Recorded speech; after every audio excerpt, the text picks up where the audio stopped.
نام رسول پاک مٹایا نہ جائے گا۔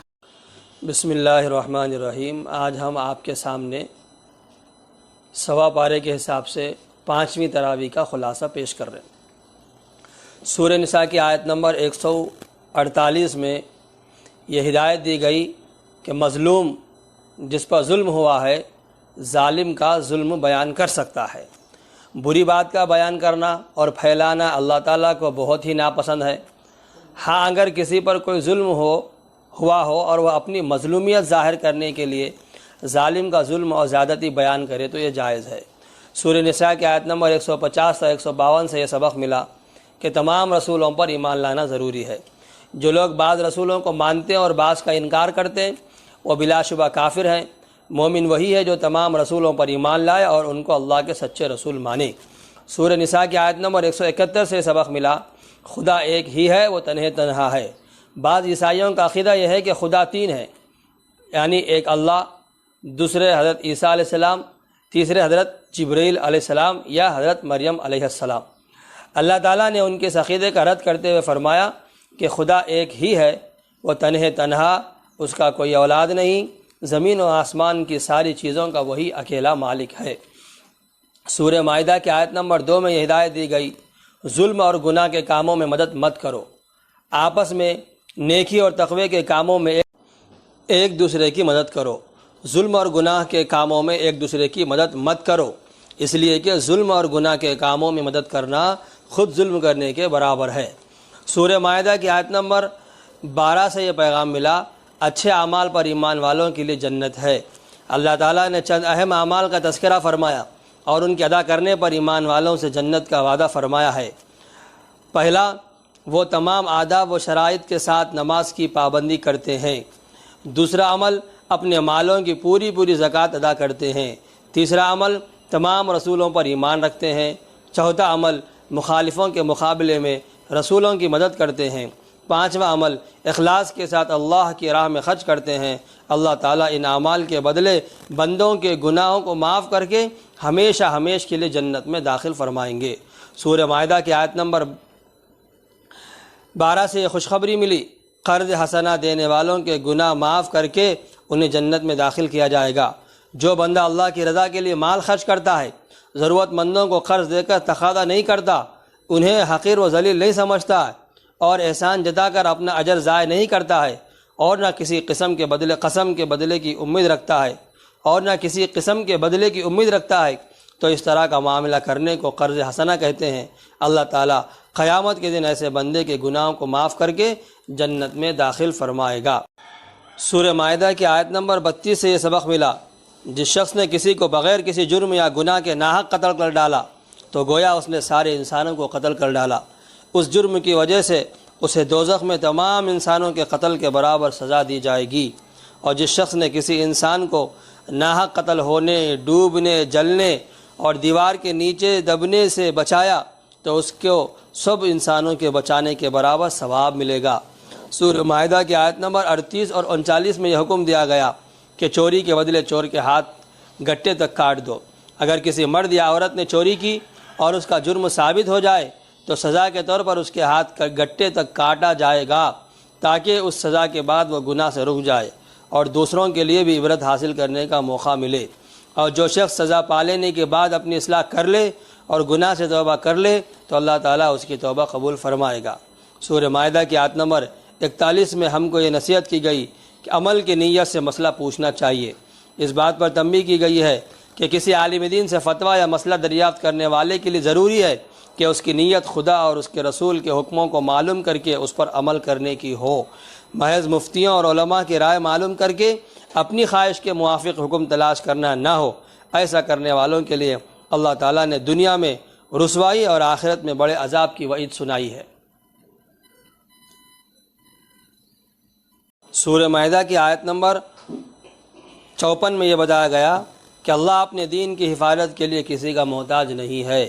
اللہ تعالیٰ نے ایمان والوں سے فرمایا کہ یہ مت سمجھنا کہ اسلام دنیا میں باقی رہنے کے لیے تمہارا محتاج ہے، بلکہ حقیقت یہ ہے کہ اچھی زندگی بسر کرنے کے لیے تم اسلام کے محتاج ہو۔ اگر تم میں سے کوئی اسلام کو چھوڑ کر مرتد ہو جائے گا تو اللہ کے دین کا کچھ بھی نہیں بگڑے گا، بلکہ اللہ اپنے دین کی خدمت و حفاظت کے لیے ایسی جماعت کو کھڑا کرے گا جن سے اللہ محبت کرے گا اور وہ اللہ سے محبت کرتے ہوں گے۔ اللہ پر ایمان رکھنے والوں کے لیے نرم دل اور ایمان نہ رکھنے والوں کے مقابلے میں سخت دل ہوں گے۔ اللہ کے دین کی جد و جہد کرنے والے ہوں گے اور دین کے معاملے میں کسی ملامت کرنے والے کی ملامت کی پرواہ نہیں کریں گے۔ سورہ مائدہ کی آیت نمبر 57 کے ذریعے ہدایت ملی، کسی بھی صاحب ایمان اور غیرت مند بندے کے لیے ایسے لوگوں سے دلی دوستی کرنا جائز اور درست نہیں ہے جو لوگ دین اسلام پر لعن طعن اور نکتہ چینی کرتے ہوں اور اسلامی شعائر کا مذاق اڑاتے ہوں۔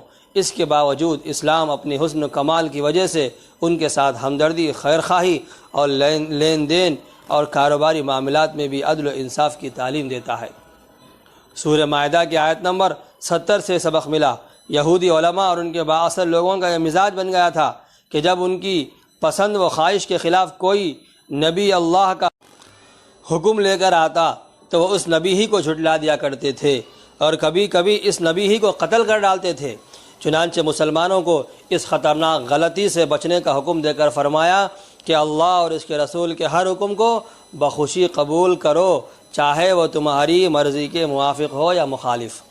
جو لوگ اللہ کے حکم پر بخوشی عمل نہیں کرتے وہ قیامت کے دن اللہ کی پکڑ اور سخت عذاب سے بچ نہیں سکتے۔ اللہ تعالی ہمیں ہر حکم پر عمل کرنے کی توفیق عطا فرمائے۔ سورہ مائدہ کی آیت نمبر 79 سے ہم کو خبردار کیا گیا، جو مومن بندے شریعت کے احکام کی مکمل پابندی کرتے ہیں اور دوسروں کو بھی اسلامی تعلیمات پر عمل کرنے کی ترغیب دیتے ہیں اور برائی اور بدعملی کو دور کرنے کی کوشش کرتے ہیں، انہیں اللہ تعالیٰ کی رضا و خوشنودی حاصل ہوگی۔ اور جو لوگ اپنی شرعی ذمہ داری کو پورا نہیں کریں گے اور معاشرے میں پھیلی ہوئی برائیوں کو دور کرنے کی کوشش نہیں کریں گے، ان کی دنیا و آخرت میں سخت پکڑ ہوگی اور نافرمان قوموں کے ساتھ ان کا حشر ہوگا۔ اللہ تعالیٰ ہمیں نیکیوں کو پھیلانے اور برائیوں کو دور کرنے کی توفیق مرحمت فرمائے۔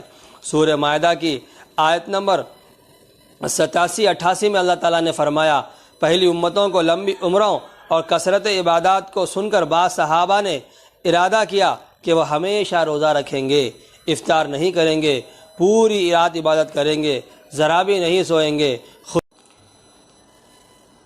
خوشبو اور عورتوں کے قریب نہ جائیں گے اور نہ گوشت کھائیں گے اور نہ بستروں پر آرام کریں گے۔ اللہ تعالیٰ نے ایسا کرنے سے روکا اور فرمایا کہ جن چیزوں کو اللہ نے تمہارے لیے حلال کیا ہے تم قسم کھا کر ان کو اپنے اوپر حرام مت کرو۔ اصل تو یہ ہے کہ آدمی روزہ بھی رکھے اور افطار بھی کرے، رات میں عبادت بھی کرے، بیوی بچوں کے ساتھ خوش طبعی بھی ہو، مگر عبادت میں خلل واقع نہ ہو۔ سورہ مائدہ کی آیت نمبر 90 میں اللہ تعالیٰ نے فرمایا، اگر کوئی شخص کسی کام کے لیے کرنے یا نہ کرنے کی قسم کھا لے تو اس کے لیے قسم کا پورا کرنا لازم ہے، بشرطے کہ وہ قسم جائز ہو، اور اگر کسی وجہ سے قسم پوری نہیں کر سکا تو کفارہ ادا کرنا ضروری ہے، جس کی شکل یہ ہے کہ اپنی حیثیت کے اعتبار سے 10 مسکینوں کو کھانا کھلائے یا انہیں ایک ایک جوڑا کپڑا پہنائے یا ایک غلام آزاد کرے، اور جس شخص کو ان تینوں باتوں کی طاقت نہ ہو تو اس کے لیے لگاتار 3 دن کے روزے رکھنا ضروری ہے۔ سورہ مائدہ کی آیت نمبر 90 اور 91 سے یہ اہم پیغام ملا، اللہ تعالیٰ نے شراب، جوا اور بت پرستی کو حرام قرار دیا ہے، اس لیے کہ اس میں دینی و دنیاوی اور جسمانی اور روحانی ہر طرح کے نقصانات ہیں۔ جوا، شراب اور بت پرستی گندے اور شیطانی کام ہے۔ شیطان جوے اور شراب کے ذریعے جھگڑا و فساد پیدا کرتا ہے، دلوں میں دشمنی اور کینہ ڈالتا ہے، اور اللہ تعالیٰ کو یاد کرنے اور نماز جیسی اہم عبادت سے روک دیتا ہے، لہٰذا ان چیزوں سے بچنا چاہیے۔ یہ رہا 5ویں تراویح کا سوا پارے کے مناسبت سے خلاصہ۔